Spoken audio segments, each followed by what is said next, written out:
E daí a gente começa a empreender e rapidamente o nosso negócio cresce. Rapidamente a gente se vê ali num quartinho do apartamento, que a gente morava junto, minha mãe, eu, Diego, etc. Quartinho de quantos metros quadrados? 16 metros quadrados? Máximo, né? No máximo. 16 metros quadrados, chegamos a faturar até uns 50 mil na época, eu acredito. Antes desse quartinho separado, a gente fez dentro do quarto mesmo, que era o seu Verdade. quarto, né? Que iniciou lá, era uma prateleira de um guarda-roupa, o estoque. Verdade. A gente começou lá. Depois a gente arrumou esse quartinho ali, que era tipo uma lavandeirinha, a gente transformou num quartinho e virou ali. Então, nosso custo era zero, porque estava, entre aspas, ali no aluguel. E daí a gente começou a crescer um pouquinho. A gente foi primeiro lá para aquele prédio com uma salinha ou foi para a loja? Foi primeiro para a loja. Primeiro para a loja. Foi a época, quem não escutou nossos podcasts ainda, vai lá no primeiro que tem a nossa história completa. Mas daí a gente foi para uma loja, a gente resolveu, endoidou, ganhando dinheiro com a internet, resolveu aplicar numa loja física de roupa, que a gente não entendia nada, quebramos a cara com isso, mas daí a gente alugou a loja física na frente e no fundo era o e-commerce. Show. Fomos aí, dividimos o custo fixo, ainda ficou pequeno.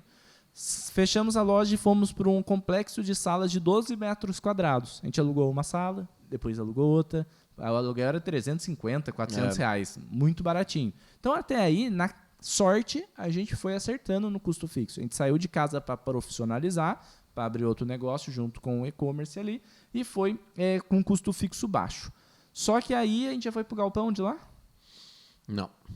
Eu não lembro pra onde a gente foi, a gente mudou. A gente foi pra são 12 anos de história, tá, gente? Foi então, bastante sala comercial ali no prédio novo. A gente inaugurou o prédio com sala comercial. Aí construiu um prédio novo de 50, a sala tinha 50 metros quadrados, a gente alugou duas e depois foi pra terceira. Mas até então nada de funcionário. Não tinha ninguém. Aí não, aí já...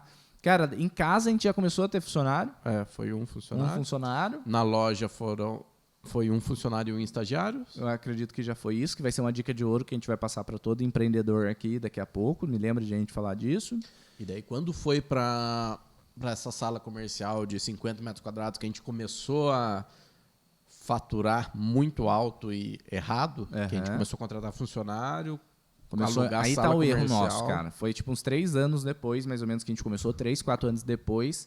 Já estava faturando razoavelmente bem, mas aí a gente cometeu esse erro, começou a inflar. Funcionário pra caramba, o aluguel ali já não era barato, a gente já foi de um aluguel ali de 2 e pouco, 3 mil para 6, 7 mil, somando todas as salas e condomínio. E começou a inflar, outra dica também, trabalhar com produto grande. Complicou a nossa vida isso daí, produto grande que eu tô falando, é o tamanho dessas caixas do Mercado Livre para mais. A gente vendia um stand-up pedal inflável, velho. O bagulho é desse tamanho, assim, né? Mais de 1 metro de altura, pesado. Caixa térmica. 30 caixa térmica ocupava metade da sala. Isso daí, tipo, a gente vendia caixa térmica baratinha, de 50, 60 reais, e lucrava, acho que 5, 8 reais em cada caixa térmica, mas, pô, só de aluguel que a gente pagava, se for por metro quadrado ali, que a caixa térmica usava, não compensava na época a gente expandir por causa disso. Mas daí a gente cometeu um outro erro. Começou a inflar, faturamento inflando, sem gestão financeira de pagamento de contas e de lucratividade. O que aconteceu? Lá na época não tinha tecnologia, não tinha nada. O que aconteceu? Vamos pro galpão. Antes era o sonho, né? Hoje em dia se promove menos isso, mas todo mundo promovia que para você vender em marketplace tinha que ter um galpão. Nossa senhora, e galpão é o sonho de todo seller de marketplace. Meu sonho hoje é estar dentro do espaço menor possível com a minha operação. Apesar de a gente ter um espaço grande, que a gente vai chegar lá. Fomos para um galpão de quase 1.000 metros quadrados. Dentro do centro da cidade. Dentro da principal avenida da cidade. Tipo, para quem estava até 9 de julho ali. Você chegou a trabalhar lá nessa época? Não, né? Não. E, cara, galpão gigante. Custo nosso de aluguel era 8 mil no primeiro ano, depois já foi para 10, depois já foi na mudança para esse galpão, que a gente teve que reformar, colocar câmera, etc., quase 100 mil reais a gente gastou assim, na mudança. Isso a gente achando que tinha dinheiro, né? Que o dinheiro estava no giro, boletão para frente. Mais uma vez falando, a gente só está contextualizando aqui para vocês entenderem os nossos erros, a nossa história mesmo está no primeiro e no segundo podcast ali mais em detalhes. E daí, desse galpão, a gente quase quebrou aí, cara.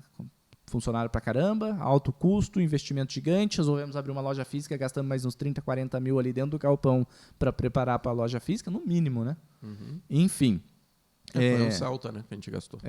Um Celta ali na época e um pouquinho mais só para preparar, né? Só para preparar. A mercadoria a gente já tinha, né? Então foi só móveis, colocar piso numa parte do galpão, fazer drywall, a fachada, enfim.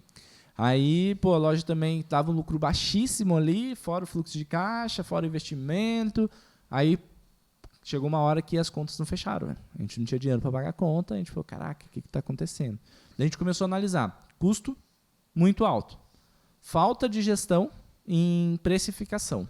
A gente preferia vender e esquecia do lucro, quanto tinha que dar de lucro. Umas mercadorias, devido aos impostos e etc., nem dava lucro. Outras estavam dando lucro de 5%, 3%. E a gente não podia, na estrutura que a gente tinha, não podia. Então, primeira dica de ouro aqui, gente. Quanto maior a sua estrutura, maior tem que ser a sua margem. Então, você só vai decidir dar passos para aumentar a estrutura quando a sua margem estiver boa.